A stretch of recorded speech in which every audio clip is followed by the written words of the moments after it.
In the quiet town, where secrets were kept in loft chests and love stories whispered through old journals, Claire Bennett sat on the floor of her grandmother's loft, dust swirling in the air around her. She had spent the entire afternoon sorting through old belongings, memories stacked in wooden boxes. But what caught her attention was a faded envelope tucked inside an ancient jewelry box.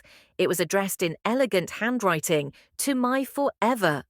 Claire's heart pounded. The ink was slightly stained, the edges of the letter worn from time. Carefully, she unfolded it, her fingers trembling as she read the words inside. "If you are reading this, it means fate has finally brought us together. I have loved you long before I even knew your name, and I will love you long after this ink has faded." She stopped, breath hitching. The letter wasn't signed, no name, no date. Who had written it? And more importantly, who was it meant for? Claire held the letter to her chest, her mind racing. It was written with so much emotion, so much longing, that it felt alive. She knew she had to find out the story behind it. She took the letter downstairs, where her grandmother, Eleanor Bennett, sat by the fireplace, knitting a scarf. "Grandma, do you know anything about this?" Claire asked, holding up the letter. Eleanor's eyes widened the moment she saw it. Her hands stilled, and for a long moment she said nothing.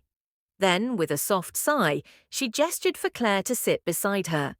"I wondered if you would ever find it," she said. Claire leaned in, heart pounding. "Who wrote it?" Eleanor smiled wistfully. "Your grandfather." Eleanor's voice was soft, linked with remembrance.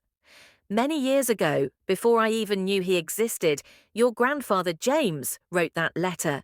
He told me he had a feeling his heart already belonged to someone, even though he had yet to meet me." Claire's eyes widened.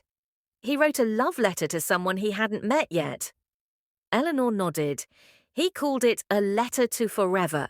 He believed that somewhere someone was meant for him.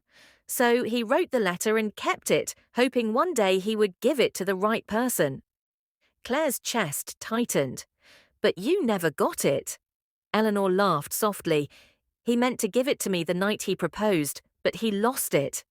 Claire glanced down at the letter in her hands, as if holding a missing piece of history. "And now, after all these years, it's found its way back to you," Eleanor whispered.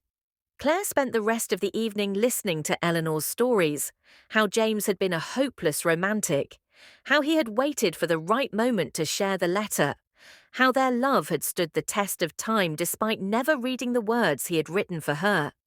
As the fire crackled, Claire wiped away a tear.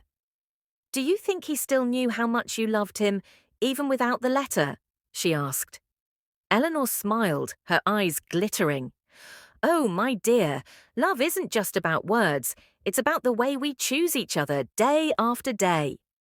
Claire held the letter tighter. It wasn't just a forgotten note. It was proof of a love that had endured decades, even without being spoken aloud. And in that moment, she realized something. Some love stories don't need perfect timing. They don't need grand gestures. They just need faith. That night, as snow began to fall outside, Claire sat at her desk, staring at a blank sheet of paper. Then she picked up a pen and began to write. "To my forever." Because maybe, just maybe, some letters are meant to find their way home. If you enjoyed this story, don't forget to like, subscribe, and turn on notifications for more interesting stories.